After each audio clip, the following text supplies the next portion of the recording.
Isipin sandali na ang bawat karanasan sa iyong buhay, masaya man o masakit, ay may mas malalim na kahulugan.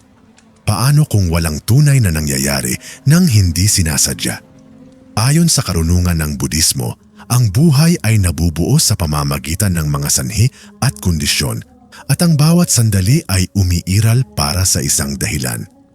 Kapag sinimulan nating tingnan ang buhay sa ganitong paraan, humahakbang tayo sa landas ng pagtuklas sa sarili at panloob na kapayapaan, natututong magtiwala sa daloy ng pag-iral sa halip na labanan ito.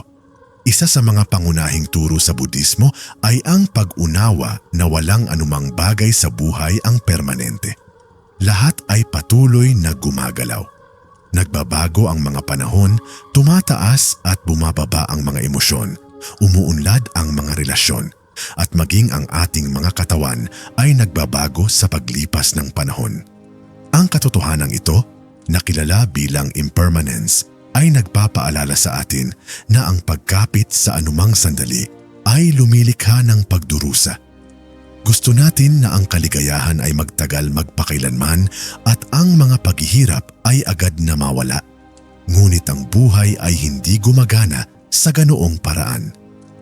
Tulad ng isang ilog na hindi tumitigil sa pag-agos, ang pag-iral ay sumusulong ng walang pagkakabit. Ang isang puno ay naglalabas ng mga dahon nito sa taglagas ng walang pagtutol, nagtitiwala na darating ang pagbabago. Kapag natututo tayong bitawan ang hindi na nagsisilbi sa atin, nagbibigay tayo ng espasyo para sa paglago.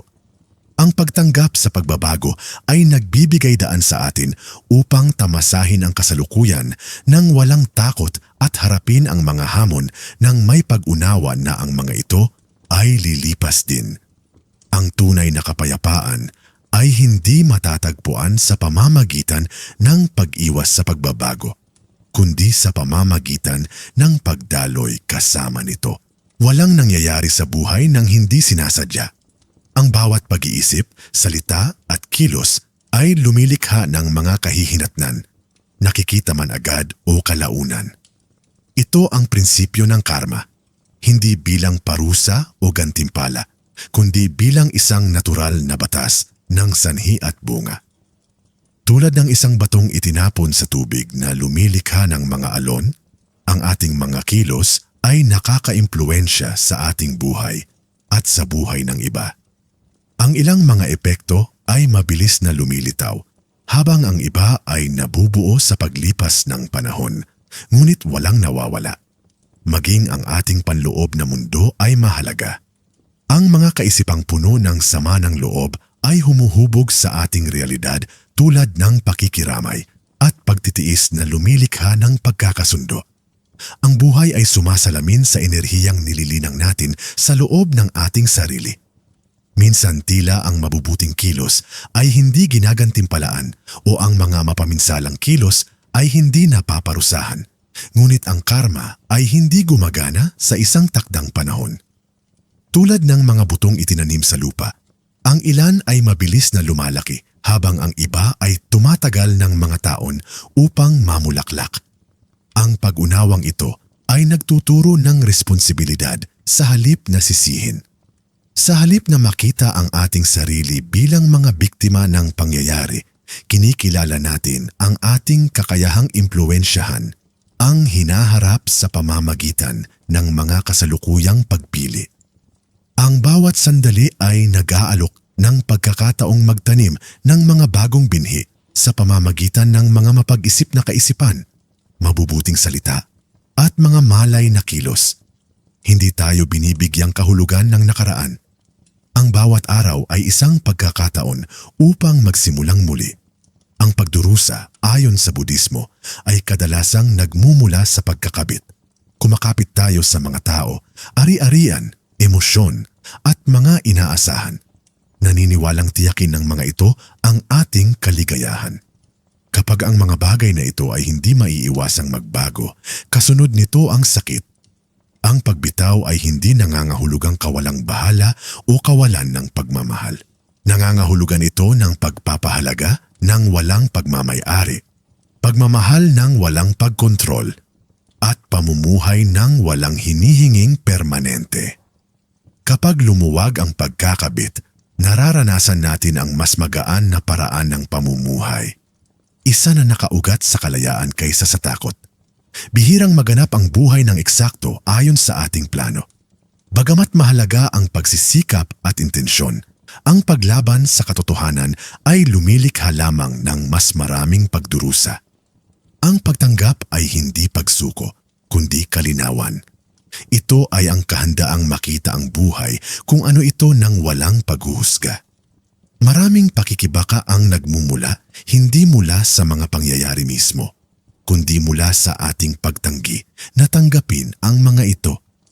Kapag tumigil tayo sa pakikipaglaban sa kung ano ang hindi mababago, naiingatan natin ang ating enerhiya at nakakahanap ng kapayapaan. Ang bawat karanasan ay nagmumula sa hindi mabilang na mga dahilan at kahit na hindi natin agad nauunawaan ang mga ito, ang bawat sandali ay may dalang aral. May kwento ng isang magsasaka na ang buhay ay tila papalit-palit sa pagitan ng mabuti at masamang kapalaran. Ngunit hindi niya kailanman hinusgahan ang mga pangyayari bilang alinman sa dalawa. Ang tila malas ay kalaunan ay naging kapaki-pakinabang at ang tila maswerte ay nagdala ng mga hamon. Inihahayag ng buhay ang kahulugan nito sa paglipas ng panahon na nagpapaalala sa atin na ang pananaw ay humuhubog sa ating karanasan. Ang karunungan ay nakasalalay sa pag-alam kung kailan kikilos at kung kailan tatanggapin, kung kailan babaguhin ang kaya natin at bitawan ang hindi natin kaya.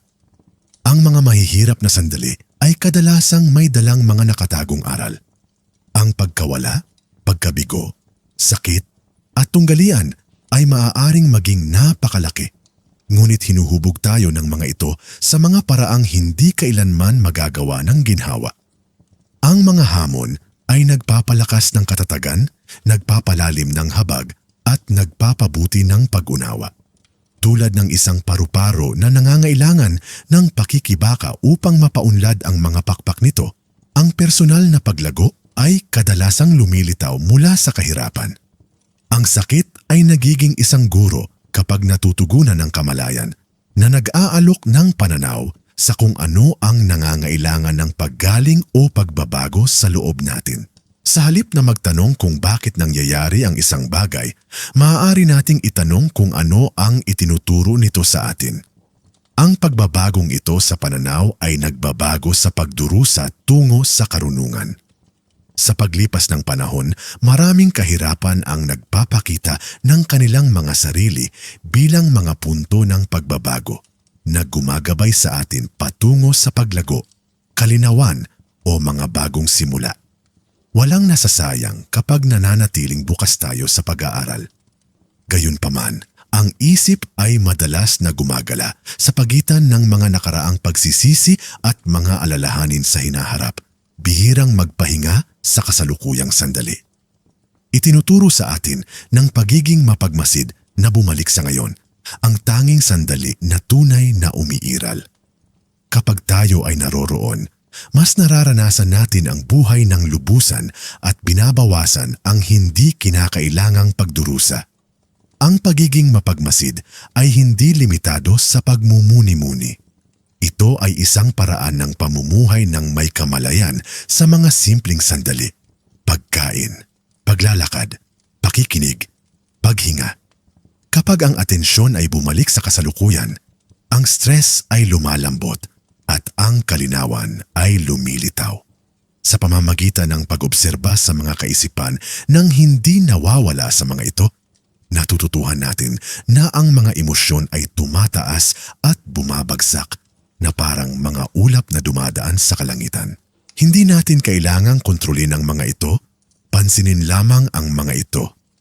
Ang kamalayang ito ay nagbibigay sa atin ng espasyo upang tumugon sa halip na mag-react, upang piliin ang kalmado kaysa sa impulso. Ang buhay ay nagbubukas bawat sandali, at ang bawat sandali ay nag-aalok ng pagkakataon na magising. Ang kaligayahan ay hindi isang bagay na naghihintay sa hinaharap. Ito ay matatagpuan sa kung paano tayo namumuhay ngayon. Kapag tumigil tayo sa paghabol sa katuparan at nagsimulang pahalagahan ang kasalukuyan, ang kapayapaan ay magiging abot kamay. Sa pamamagitan ng pagiging mapagmatsyag, pagtanggap at pag-unawa, ang isip ay nagbabago mula sa isang pinagmumulan ng pagdurusa tungo sa isang pinagmumulan ng kalinawan. Ang landas ay hindi tungkol sa pagtakas sa buhay, kundi sa pakikipag-ugnayan dito ng buo at matalino. Sa pamamagitan ng pag-unawa sa kawalan ng kapanatagan, sanhi at bunga, pagtanggap at presensya, natututo tayong mamuhay ng may higit na pagkakasundo. Ang bawat karanasan ay nagiging makabuluhan. Ang bawat hamon ay isang guro, at ang bawat sandali ay isang paanyaya upang lumago. Walang nangyayari ng walang dahilan, at kapag nagtitiwala tayo sa katotohanan ito, tayo ay nabubuhay ng may higit na kapayapaan, kamalayan at habag. Yan lang muna para sa ngayon. Narating na natin ang dulo ng video na ito at huwag kalimutan na ikaw ay isang mahalagang bahagi ng channel na ito. Huwag mag-atubiling ibahagi ang iyong mga saloobin sa seksyon ng mga komento. Kung hindi ka sigurado kung ano ang ikokomento, itype lamang ang 100. Bukod pa rito, kung bago ka pa lang at hindi pa nakasubscribe sa channel, huwag kalimutang mag-subscribe at pindutin ang bell icon para hindi mo makaligtaan ang anumang kapaki-pakinabang at nakapagbibigay kaalaman na mga video araw-araw. Salamat sa panunood.